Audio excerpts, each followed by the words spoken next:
कभी होता रहता है, ट्रेन लेट नहीं होती।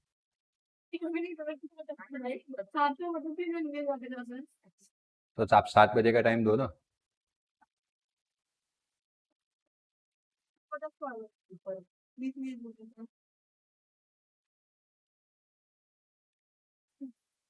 ये लास्ट में किया था ना।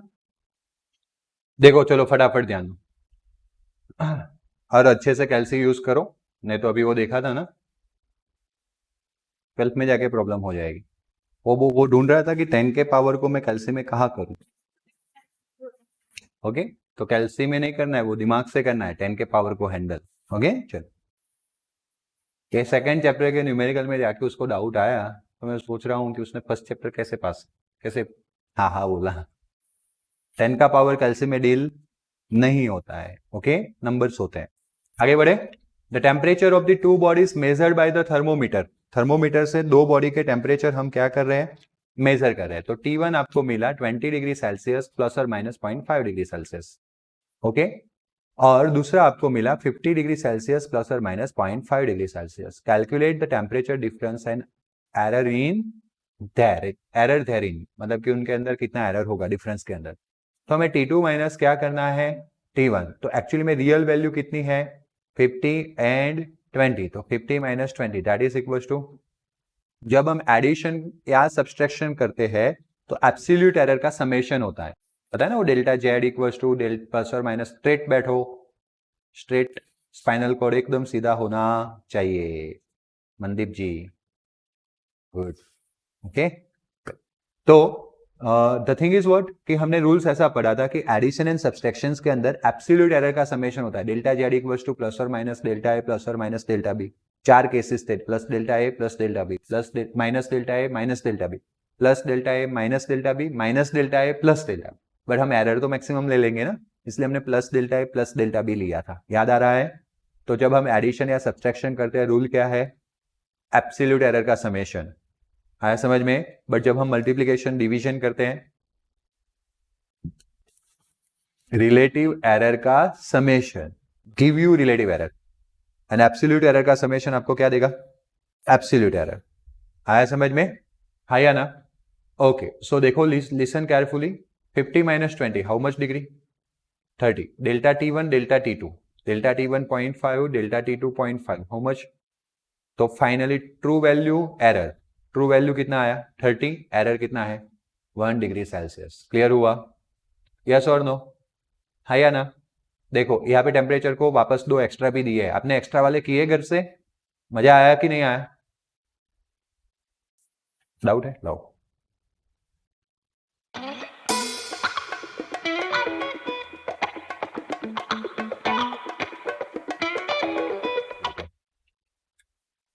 कौन से वाले में डाउट है,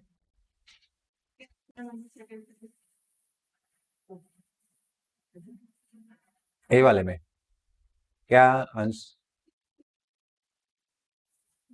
ओके सबका चेंज आ रहा है ना, तो यहाँ पे आंसर गलत हो सकता है। 6 पॉइंट क्या आ रहा है, इन शॉर्ट तुम्हारा क्या आ रहा है केशव, 6.448 इंटू 10⁻², ओके। तो मतलब हाँ, मतलब गलत था, अंदर गलत दिया है, हमारा आंसर सही है।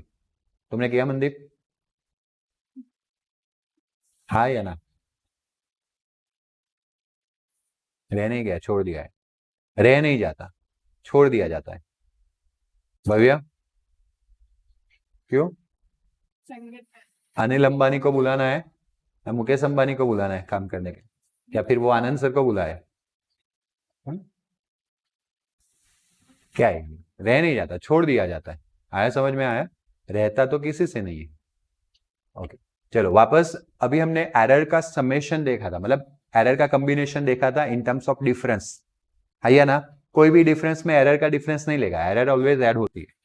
आया समझ में, मल्टीप्लीकेशन और डिवीजन हो तो एरर कौन सी ऐड होती है, रिलेटिव, सब्सट्रैक्ट नहीं होती है, रिलेटिव एरर ऐड होती है। ओके, तो देखो यहाँ पे आया मल्टीप्लीकेशन डिवीजन वाला, पता है ना formula, Ohm's law, V equals to IR, तो R equals to V upon I, voltage is given 100 plus और minus 5 volt, I is given 10 plus और माइनस 0.2 एम्पियर। तो सबसे पहले true value 100 by, okay but इसमें तो सिर्फ और सिर्फ क्या बोला है, एरर, तो ट्रू वैल्यू की क्या मतलब, नहीं फाइंड करते, छोड़ो। परसेंटेज एरर पूछा है तो आपको पता है कि ये तो डिवीजन में है ना, तो आपको पता होगा ना कि delta R by R, relative error in a resistance is nothing but relative error in voltage plus relative error in current. आया समझ में? अब हम क्या करेंगे, इस साइड 100 से मल्टीप्लाई करेंगे तो इस साइड भी कितने से मल्टीप्लाई होगा, 100 से मल्टीप्लाई करने से परसेंटेज एरर बन गया।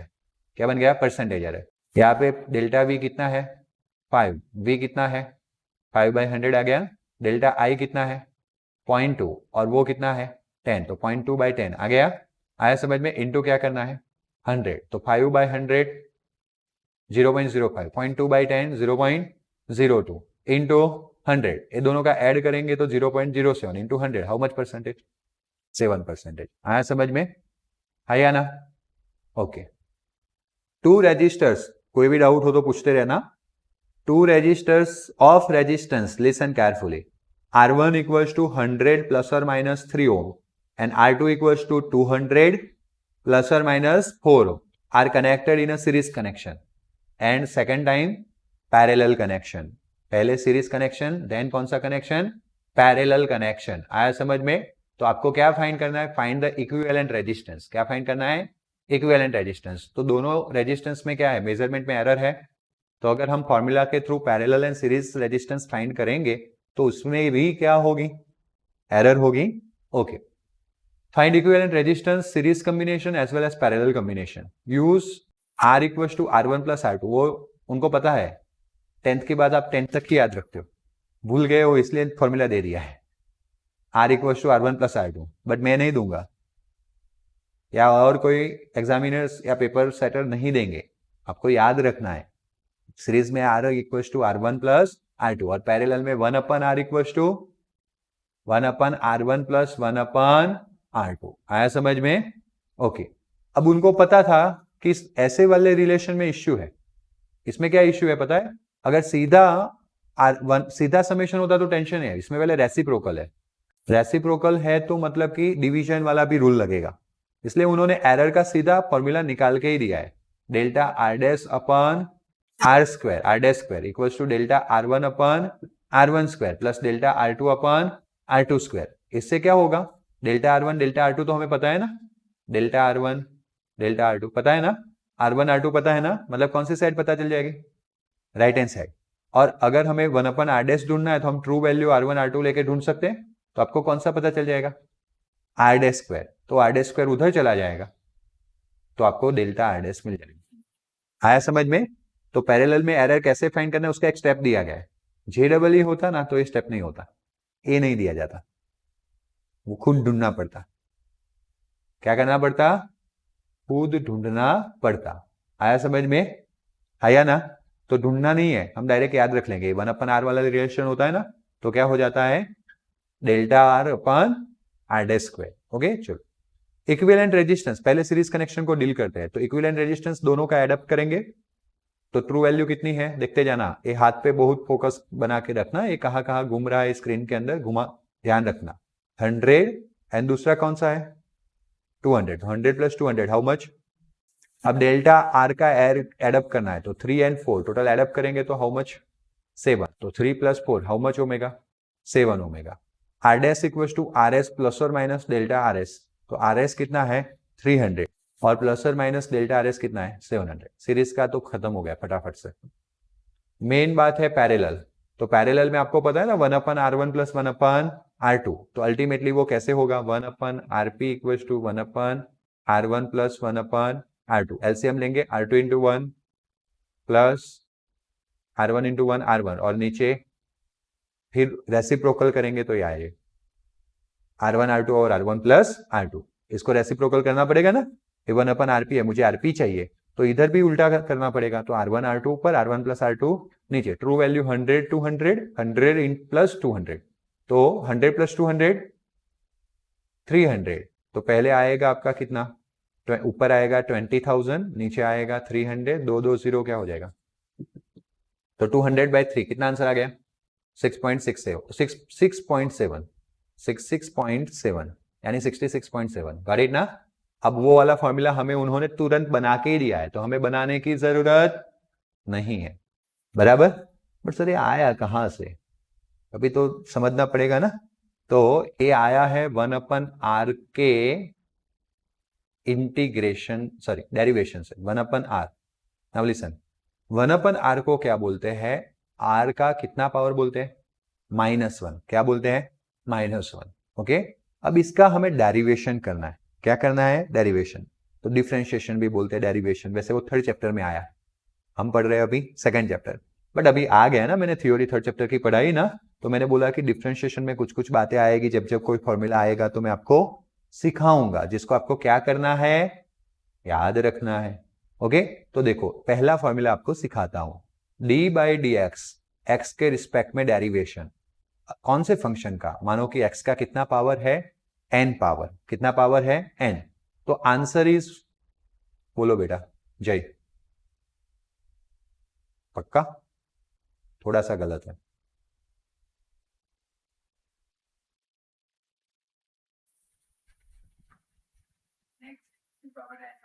Okay good. अब इसमें क्या करना है? फॉर्मूला क्या बनाना है वो समझ लो। उसने पढ़ा हुआ है इसलिए उसको पूछ लिया। आप लोगों ने नहीं पढ़ा, आप भी बोलोगे वरना पढ़ने के बाद। डेरिवेशन क्या करता है ना, टोपी उतारता है। टोपी कहाँ होती है? माथे पे। तो वेरिएबल के माथे पे कौन बैठा हुआ है? पावर। पावर को नीचे ले आएगा मंदी पे खींच के, है ना। तो वो पावर जो है वो n नीचे आ गई। अब x के ऊपर से n पावर में से 1 पावर हट गई, ऐसा समझना है ना। वो पावर जितनी भी थी वो नीचे ले आया, और जितनी पावर थी उसमें से कितना कट करेगा? 1 पावर कट करेगा। This is the definition, this is the formula. क्यों आया? भेजा मारी नहीं है, हमें सोचना भी नहीं है। मैथमेटिक्स वाले भी नहीं सोचते, मैंने पूरी इंजीनियरिंग खत्म कर ली, कभी नहीं सोचा क्यों आया। टीचर ने सिखा दिया तो सीख लिया, बात ज्यादा क्यों नहीं करते, वो क्यों में हम ही फंस जाते हैं। आया समझ में? मैथमेटिक्स में फंक्शन ऐसे डिफाइंड है, जैसे 2 + 3 5 ही होता है, मान लिया था ना। आज भी 2 + 3 करते हो 5 ही बोलते हो। आया समझ में? तो मैथमेटिक्स में फंक्शन ऐसे ही डिफाइंड है, तो हम उसमें ज्यादा कोई टेंशन लेंगे नहीं, ये फॉर्मूला है। आया समझ में? वैसे डिफरेंशिएशन को डिफाइन करना पूरी लंबी बुकें आ जाती है, वो मैथमेटिक्स वाले भी डिप में नहीं पढ़ते। मास्टर्स जाके पीएचडी वगैरह करते हो एंड देन पढ़ते हो तो बात अलग है। मैथमेटिक्स के अंदर पीएचडी छोड़ो, है ना। काफी कम लोग होते हैं मैथमेटिक्स के अंदर पीएचडी करने वाले। नहीं, मेरा एम था, लेकिन मेरे को 2 जगह पे चूज करना था कि एक लोअर्स कैटेगरी के डिग्री क्वालिफिकेशन में जाऊँ या हायर, क्योंकि बीएससी में एमएससी मैथमेटिक्स किया हो तो पीएचडी मैथमेटिक्स कर सकते हो, और दूसरा मेरे पास बीएससी की जगह पे इंजीनियरिंग का रास्ता था, तो मैं टॉप पे रहा, बीएससी में नहीं गया। ओके, चलो बात क्या करनी है हमें? n × x⁻n−1, हमें वो बात करनी है। तो बात यहां पे आते हैं, इस फॉर्मूला के अकॉर्डिंगली r का कितना पावर है? तो -1 आगे आ जाएगा, r का -1 है ना। पावर आगे आके जितना भी पावर था उसमें से कट हो जाएगा डिफरेंशिएशन करेंगे तो क्या हो गया? -1 यानी माइनस ही रहेगा ना, और ये ब्रैकेट में है। r का कितना पावर हो गया? यानी कि -1/r²। एरर डिफरेंशिएशन माइनस आया, लेकिन एरर तो हम कैसे लेते हैं? प्लस, इसलिए 1/r², 1/r²। किसके रिस्पेक्ट में किया था? r के रिस्पेक्ट में किया ना, जैसे x का था और x के रिस्पेक्ट में किया था। तो पता है हम dr लिखना चाहिए हमें, हाँ या ना। बट हम पता है इस d को डेल्टा भी बोलते थे जब बड़ा एरर होता है। तो याद आ रहा है थर्ड चैप्टर, डेल्टा था, इसमें से लिमिट लगा के d पे गए थे, इसलिए वो डेल्टा भी दिख रहा है। ओके, बेसिक फंडामेंटल कॉन्सेप्ट ये है 1/r का 1/r² आने का। बात समझ में आया?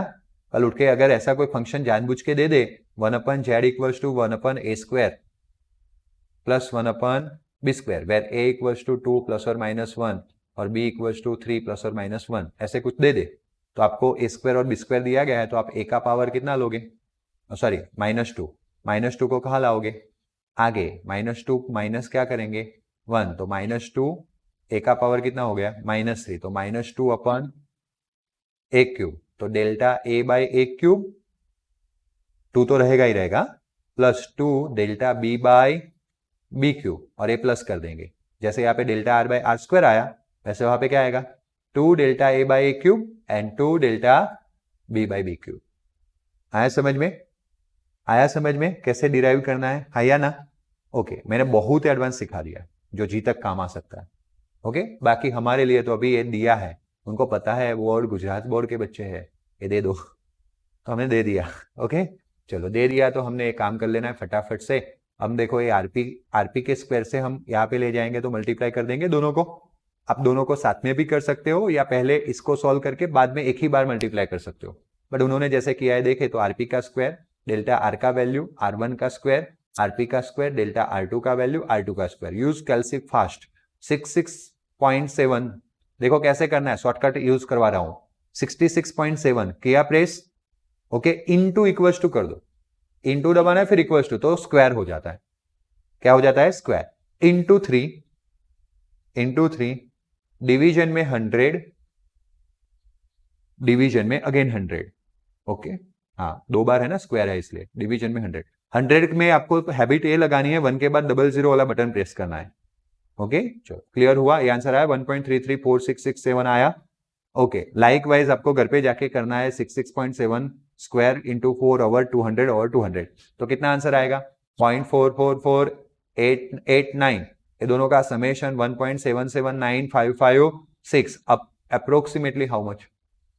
1.8 ओमेगा। बात क्लियर हुआ? एंड दैट फॉर अगर आरपी देखे तो 66.7 था और आरपी कितना आ गया, मतलब डेल्टा आरपी कितना आ गया 1.8 ओमेगा। तो आया न्यूमेरिकल, यस और नो? बार बार गुजरात बोर्ड के एमसीक्यू में ए वाला पाया जाता है, ए वाली चीज फाइंड आउट की जाती है, बार बार गुजरात बोर्ड के एमसीक्यू में आता है। दूसरी चीज ए है कि कभी कभी जी और निट में भी दिखने मिलता है, वैसे इतना इजी नहीं दिखने मिलता है बट फिर भी कभी दिखने मिलता है। ऐसा नहीं कि सारे क्वेश्चन जी और निट में ऐसे बहुत ही हार्ड आते हैं, कभी इजी भी आ सकता है। अब इसमें क्या है, जेड इक्वल्स टू ए का 4 पावर, बी का 1/3 पावर एंड सी डी का 3/2 पावर। आपको क्या फाइंड करना है? Relative error. चाहे किसी का कोई भी चीज मल्टीप्लीकेशन में या डिवीजन में, मल्टीप्लीकेशन और डिवीजन हो तो हमें एरर का समेशन करना है और पावर आगे जाता है। आपको मैंने सिखाया था थ्योरी के अंदर, अगर Z equals to A square है तो उसी ए स्क्वायर को हम ए इंटू ए बोल सकते हैं, and that's why delta Z by Z equals to delta A by A plus delta A by A. तो कितनी बार हो गया था वो? 2 टाइम्स हो गया था। तो हमने वहां पे कंक्लूजन ऐसा किया था कि जो पावर होता है वो कहाँ आ जाता है? आगे। तो इसमें कितना पावर है? इसमें कितना पावर है? इसमें कितना पावर है? 1। कुछ भी ना लिखा हो तो 1। और डी में कितना पावर है? सिंपल सा है ना, delta A by A, delta B by B, delta C by C, delta D by D. तो आता जितना पावर है वो आगे मल्टीप्लीकेशन में, और एरर के अंदर हम ऑलवेज क्या करेंगे? Summation, subtraction, maximum error find करते हैं। गॉट इट ना? बोलो कोई डाउट? आया ना? बोलो कोई डाउट? कुछ भी नहीं बोल रहे, बोलो बोलो, कोई डाउट है? नहीं। ओके सेकंड थिंग वही वाला आया ना? तो ए के आगे कितना आएगा? 3, बी के आगे, सी के आगे मतलब 1, सॉरी, और डी के आगे 1। आया समझ में? वो रिलेटिव एरर था। अगर हमें परसेंटेज एरर में जाना है तो कुछ नहीं, सबको 100 से मल्टीप्लाई करना, तो सबका परसेंटेज एरर आ जाएगा। तो अब ए में परसेंटेज एरर दिया है कितना, यानी कि 3 इंटू प्लस 2 में बी में परसेंटेज एरर दिया है कितना, तो 2 इंटू 2 प्लस सी में कितना दिया है, तो 1 इंटू प्लस इसमें भी 1 पावर है तो 1 into 4, 3 into 1 3, 2 into 2 3 and 4, 7 and 3 10 and 4, NEET 2013। मैंने बोला ना, ऐसा नहीं कि सब जगह पे हार्ड आता, कभी कभी इजी भी आता है, लेकिन हार्ड की प्रैक्टिस की है तो इजी लगेगा। एक बार कड़वी गोली खाई है तो उससे कम कड़वी होगी तो आपको मीठा लगेगा। हा।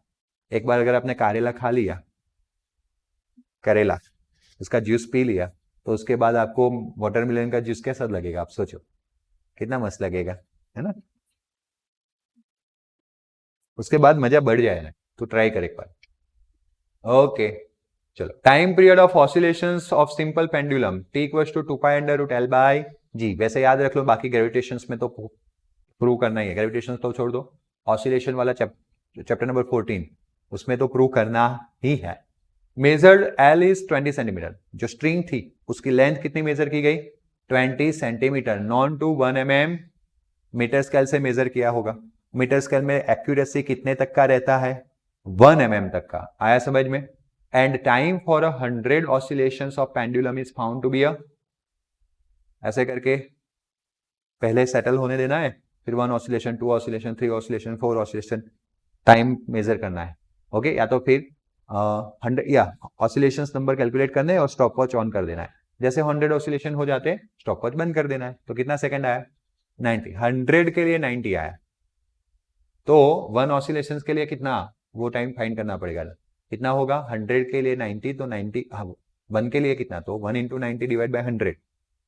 ओके, 0.9 सेकंड आएगा।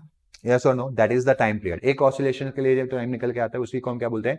Time period. लेकिन उसमें कितना रिजोल्यूशन था? स्टॉप वॉच के अंदर 1 सेकंड तक का रिजोल्यूशन था, तो एरर कितने तक की रह सकती है? 1 सेकंड की। Okay, what is the accuracy in determination of G? ये एक्सपेरिमेंट तो हमने कर लिया। इस फॉर्मूला को यूज करके हमें क्या फाइंड करना है? जी। तो सबसे पहले फॉर्मूला जी में होना चाहिए, है या ना?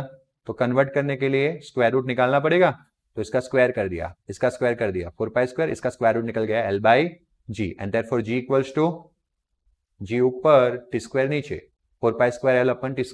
क्या हुआ? 4π² L/t²। 4π² के मेजरमेंट में कोई मतलब मेजरमेंट करना ही नहीं है, वो दो सारे तो फिक्स नंबर, तो उसमें कोई एरर आएगी नहीं। अगर एरर आएगी तो किसके अंदर आएगी? LNT। तो G के अंदर कितनी परसेंटेज एरर होगी? तो that is ΔL/L ΔT/T, but T का कितना पावर था? 2, यानी 2 आगे आएगा, और रिलेटिव एरर को सबको 100 से मल्टीप्लाई कर दो, परसेंटेज एरर हो जाएंगे, है या ना? अब now listen carefully. Time period क्या होता है? टाइम पीरियड होता है T/N, total time divide by number of oscillation, but number of oscillation में कोई एरर, तो मतलब जो ΔT होता है उसी का क्या हो जाएगा? Total time. इसलिए देखो लिखा है ना कि ΔT के सामने ΔT, तो T के सामने क्या आएगा? T। आया समझ में? और इसीलिए ये जो टाइम पीरियड था उसको टोटल टाइम में कन्वर्ट कर दिया गया। गॉट इट ना? Okay, now listen carefully. ΔL 1 mm तक दिया था, तो 1 mm यानी 0.1 हो गया, बट वो 0.1 सेंटीमीटर हुआ। 1 mm यानी 0.1 सेंटीमीटर, क्योंकि ये 20 सेंटीमीटर में दिया गया। सेंटीमीटर सेंटीमीटर कट हो जाएगा, इंटू 100। ए 2 ΔT 1 सेकंड तक का रिजोल्यूशन था, याद आ रहा है ना?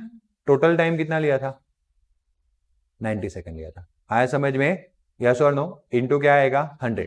कोई भी यहाँ पे वो 0.9 नहीं करना है, मैंने बताया था ना एक ऑसिलेशन के लिए कितना टाइम लगता है? 0.9 सेकंड, वो नहीं करना है, क्योंकि अगर एक ऑसिलेशन में 0.9 सेकंड कर रहे हो तो आपको ये जो टोटल रिजोल्यूशन था ना वो 1 सेकंड का था।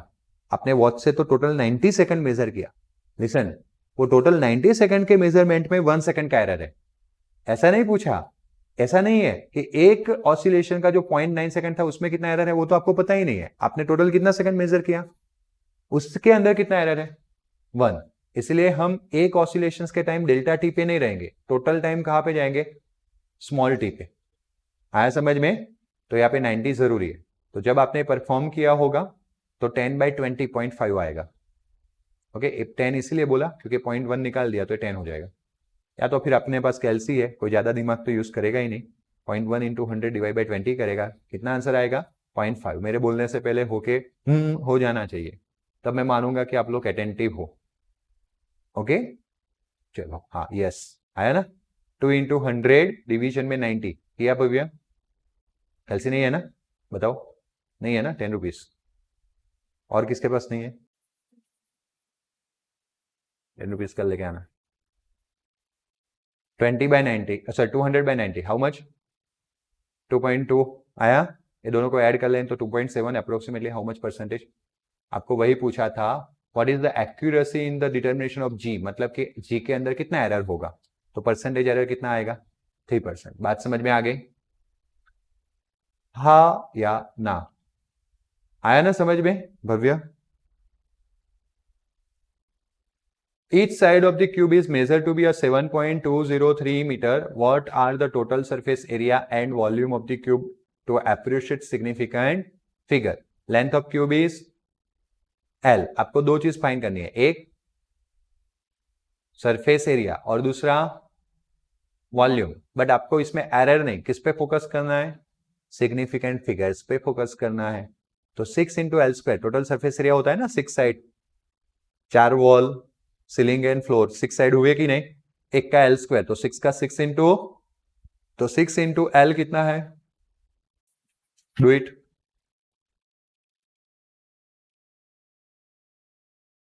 आया? आपको कुछ नहीं करना था, 7.203 into equals two into 6। Okay, ये आया, लंबा लिखना है पहले, फिर सोचना है कि 7.203 मल्टीप्लीकेशन वाला रूल आएगा, एल स्क्वायर, यानी मल्टीप्लीकेशन में हम टोटल सिग्निफिकेंट फिगर्स कैलकुलेट करते थे, याद आ रहा है? तो कितने सिग्निफिकेंट फिगर इसके अंदर है? 1 2 2 3 और 4। ऐसा जीरो जो दो नॉन जीरो डिजिट के बीच में हो, भव्य, ऐसा जीरो जो दो नॉन डिजिट जीरो के बीच में, उसको हम सिग्निफिकेंट फिगर कैलकुलेट करते हैं। तो 1 2 3 4, तो हमारे आंसर में भी 4 होने चाहिए। 1 2 3 4, यहां तक रुकना है। इस 9 को निकाल देंगे तो आगे एक ऐड करेंगे, 5 से बड़ा है, तो कितना आंसर आएगा? 311.3 मीटर स्क्वायर। गॉट इट ना? अब मुझे एल क्यूब करना है, तो एल क्यूब में भी इतना आंसर आएगा आपका।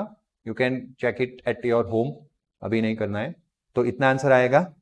अब आप क्या करोगे? 4 तक जाओगे, तो 1 2 3 4, तो ये क्या है भाई?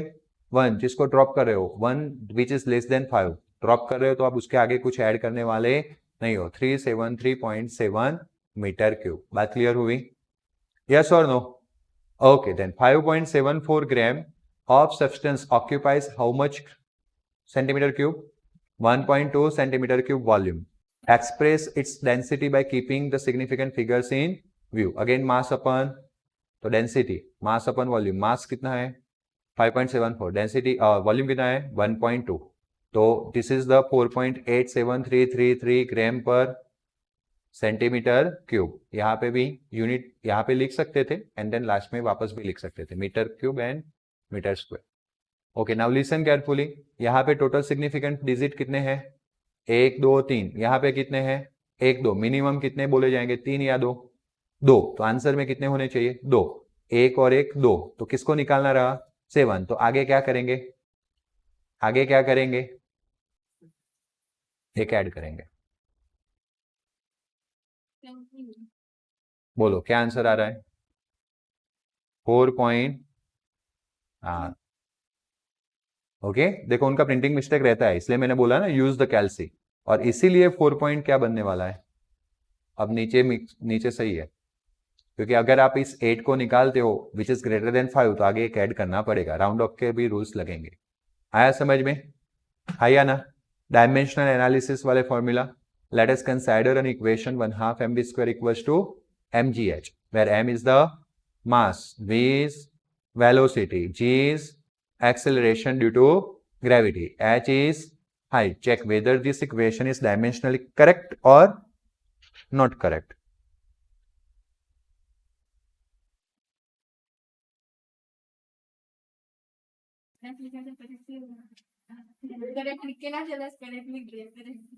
चेक बोला है ना?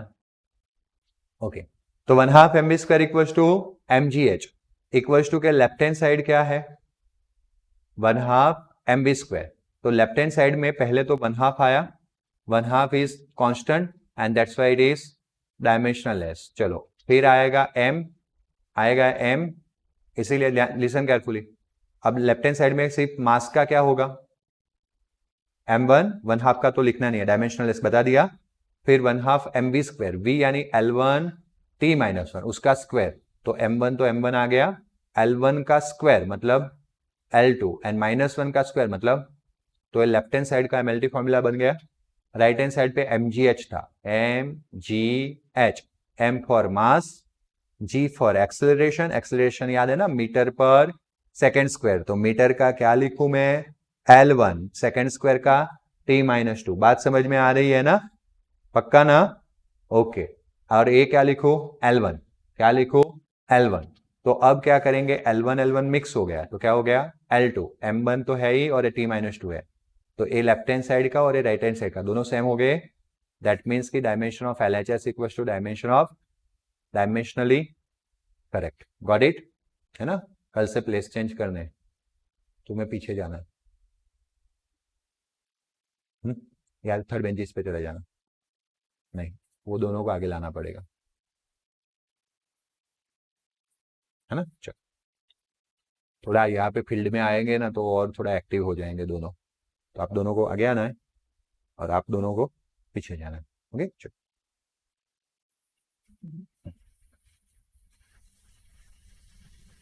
बहुत पीछे मत जाना, इधर चले जाना। SI unit of energy is joule and that is nothing but kilogram meter square per second square. Per second square को s raised to -2 बोल सकते हैं. That of speed v is in a meter per second. Acceleration a is in a meter per second square. Which the formula for kinetic energy given below can you rule out on the basis of dimensional argument. कहने का मतलब ऐसा है कि energy का unit joule है और joule जो है वो किलोग्राम मीटर स्क्वायर पर क्या होता है, सेकंड स्क्वायर. इसको यूज करना है. दूसरा आपको v का यूनिट यूज करना है, एक्सेलरेशन का यूनिट यूज करना है. डायमेंशनल बेसिस पे बताना है कि काइनेटिक एनर्जी का इसमें से कौन सा फॉर्मूला सही है. आपको तो पता है एक फॉर्मूला तो 1/2 mv² काइनेटिक एनर्जी पढ़ा था ना 9th में, वो तो सही है, लेकिन आपको डायमेंशनल के बेसिस पे बताना है. तो only quantities with the have a same physical dimensions can be added और सब्सट्रैक्टेड. एवरी करेक्ट फॉर्मूला और equation must have the same dimension on which side. पहले तो ऐड या सब्सट्रैक्ट करना है तो डायमेंशनल फॉर्मूला सेम होने चाहिए, तब इक्वेशन करेक्ट होता है. दूसरा, लेफ्ट एंड राइट साइड दोनों बाजू पे डायमेंशनल फॉर्मूला क्या होने चाहिए, इक्वल. तो LHS dimensional formula for the sub में LHS फिक्स है, देखा, तो एक ही बार ढूंढना है. Okay, that is kinetic energy. Energy का क्या होता है आपको याद रखना है. देखो फोर्स का क्या होता है, फोर्स का m1 L1 T-2. एनर्जी का होता है m1 L2. याद रखोगे ना. वर्क डन एनर्जी दोनों सेम है डायमेंशनली. जो वर्क डन होता है वही एनर्जी, कोई भी टाइप का energy, electric energy, heat energy, जो भी एनर्जी आपको आए, सबका m1 L2 T-2 और फोर्स का m1 L1 T-2. ये दोनों आपको कभी भी भूलना नहीं है. तो kinetic energy, potential energy, heat energy, chemical energy, nuclear energy, कोई भी एनर्जी आए m1 L2 T-2. अब अगर हम डायमेंशंस राइट हैंड साइड में बात करें तो राइट हैंड साइड में एक ए वाले पोर्शन की बात करते हैं. उसमें m² v³ है, तो m का स्क्वायर और v होता है L1 T-1 और उसका क्या है, क्यूब. तो m2 1 का 3 पावर क्या हो जाएगा, 3 पावर, और -1 का 3 पावर क्या हो जाएगा, -3, जो सिमिलर है ही नहीं. देखा आपने, ए का राइट हैंड साइड और ए लेफ्ट हैंड साइड सिमिलर है नहीं है, मतलब ए तो कैंसर. बी में 1/2 mv², 1/2 क्या होता है, कांस्टेंट, और वो डायमेंशनल लेस होता है. आया समझ में. वैसे इसको यहाँ पे नहीं लिखना है, बाजू में लिखना है, शिफ्ट कर देना. और इसके नीचे फिर आगे जाएंगे, m का क्या लिखेंगे, m1, v का क्या लिखेंगे, L1 T-1, उसका क्या है, स्क्वायर. तो m1 L1 का 2 पावर, L2 T-1 का 2 पावर -2. ए मैच हो गया. वैसे हमें सब करेक्ट सबको देखना है तो देख लेते हैं. फिर ma m1 a का L1 T-2 पता है ना, metre per second square, L1 T-2. तो ये दोनों सेम नहीं है, ए भी सेम नहीं है, वो भी सेम नहीं है, सिर्फ एक अकेला सेम हुआ. अल्टीमेटली m1 L2 T-2 आना चाहिए. फिर 3/16 mv². ए वाली चीज लिखनी तो है लेकिन थोड़ा साइड में. ओके, और फिर m के नीचे क्या आएगा, m1, v के नीचे क्या आएगा, L1 T-1 का स्क्वायर. तो क्या बन जाएगा, m1 L2. Dimensionally correct but reality में not correct due to this constant.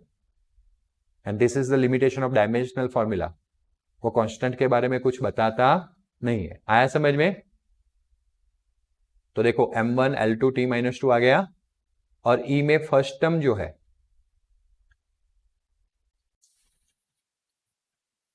ये जो E है उसमें फर्स्ट टर्म देखो 1/2 mv² है, दिख रहा है, आया ना. बट सेकंड टर्म क्या है, ma का ऑलरेडी फाइंड करके रखा है, m1 L1 T-2, और 1/2 mv² का m1 L2 T-2. जो दो टर्म ऐड हो रहे हैं उन्हीं का फॉर्मूला सेम नहीं है, तो मतलब कि वो तो गलत ही है. आया समझ में. तो यहां पे लिखा हुआ है फर्स्ट टर्म में 1/2 mv², सेकंड टर्म में ma, बराबर. And here both the term of E have a different dimensional formula, ऐसा हम लिखेंगे. ओके, दैट्स व्हाई E तो रूल आउट हो जाता है. अब बाकी कौन बचा, ABCD में ACD तो dimensional have a different dimensions. क्यों, दो में तो सेम थे ना. किसमें सेम था, B में सेम था, और दूसरा किसमें सेम था, D में. सिर्फ अगर सेम नहीं थे तो वो किसमें थे, A एंड C. ओके, तो यहाँ पे AC एंड E बोल सकते हैं. E भी नहीं आ रहा था ना, तो different dimensions and they that of not kinetic energy. वैसे ई का तो हमने ऑलरेडी बता दिया है, वो डिफरेंट, यहाँ पे लिखना है डिफरेंस नहीं लिखना है, डिफरेंट डायमेंशनल फॉर्मूला। तो ए एंड सी में हमने देखा कि उसका LHS एंड RHS मैच हो रहा नहीं है, बट बी एंड डी में मैच हो रहा था, याद आ रहा है? LHS and RHS are equal, but by definition of kinetic energy D is not, क्योंकि उसमें 3/16 आ रहा था, याद आ रहा है?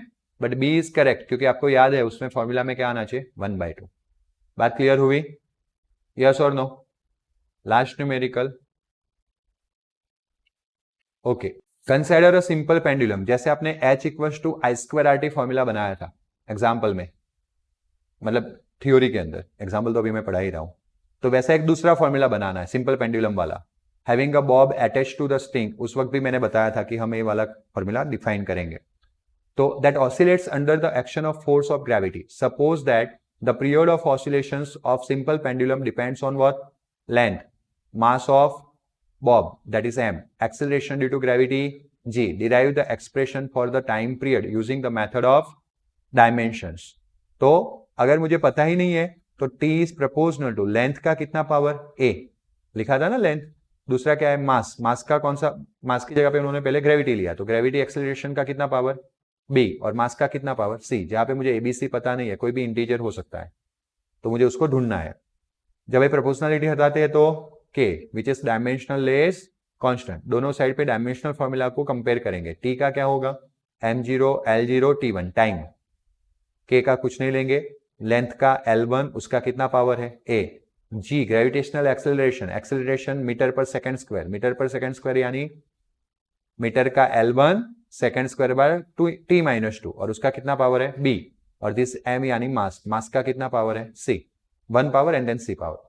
तो यहाँ पे क्या हुआ, मास वाले को पहले 1 का c पावर c आ गया, L का 1 का b पावर, तो क्या आ गया a तो आएगा ही आएगा, साथ में दूसरा भी क्या आएगा b, तो आया, और t का -2 का b पावर क्या आ गया -2, तो c power a and b साथ में है तो a + b एंड -2b। आया समझ में? अब इसको यहाँ पे कंपेयर करो, m का यहाँ पे c पावर है लेकिन यहाँ पे m का, तो पहला तो आपको एक मिल गया डायरेक्टली, c = यहाँ पे a + b का L का पावर a + b, और वहां पे कितना, कहने का मतलब a + b = इसका मतलब ऐसा हुआ a = बराबर, और फिर लास्ट में देखो t का कितना पावर, और यहाँ पे कितना, तो -2b = इसका मतलब b = और -1/2, तो इसमें रख लेते हैं -1/2, तो माइनस माइनस, तो a का कितना पावर हो जाएगा, इन लोगों ने यहाँ पे वापस कैलकुलेट करके रखा है, ये -1/2 उधर चला जाएगा तो क्या हो जाएगा 1/2। तो इस तरह से आपको 3 पावर मिल गए, a b c मिल गया, जो फॉर्मूला था ना L का a पावर लिखा a पावर, फिर क्या था g का b पावर लिखा b पावर, और एक्चुअली में m का c पावर, तो m का कितना पावर हो गया 0, m⁻0 कितना होता है 1, जो लिखेंगे नहीं। आया समझ में? अब k 1/2 पावर होता है तो उसको कॉमन निकाल लेते हैं, लेकिन ये माइनस है ना, इसलिए g डिनोमिनेटर में चला जाएगा L/g, और 1/2 पावर को क्या बोलते हैं अंडर रूट, तो t = k √L/g मिला। बट अभी आपने देखा था ना k की जगह पे हमें क्या लिखा हुआ था 2π √L/g, ये याद रखना है, एक्सपेरिमेंटली k = 2π होता है, इसीलिए यहाँ पे 2π √L/g। डायमेंशनल फॉर्मूला k के बारे में कुछ नहीं बताएगा, वो तो हमें एक्सपेरिमेंट के थ्रू पता चलेगा। आया समझ में? ऐसे यहाँ पे 2 और इक्वेशन है, देखो जिसमें आपको k पता नहीं चलता उसमें k ही रहने दो, है कि नहीं, और यहाँ पे F = mv²/r, यहाँ पे k को 1 लिया गया है, कितना लिया गया है 1, ये 2 आपको घर से करने, हाँ मतलब इसके साथ सब जगह पे ऐसा बताया है आपको रूल्स क्या है। तो एक्सरसाइज यहाँ पे खत्म हुई, गुड।